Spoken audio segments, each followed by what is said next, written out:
In this video, we're going to learn how to fix login error in MUBI application.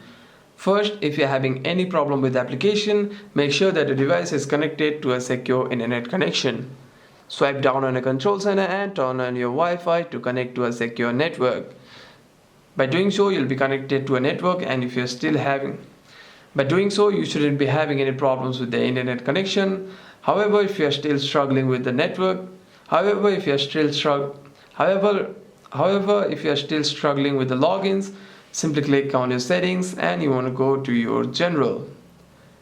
Go to your iPhone storage and scroll down and navigate yourself to the MUBI application.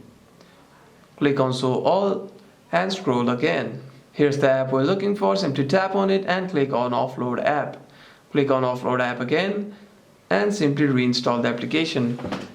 And what this does is it deletes the application whilst keeping its documents and data.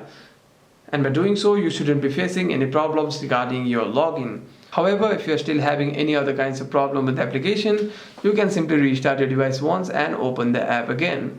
Hope this video was helpful, and if you have any further questions, make sure to leave a comment down below.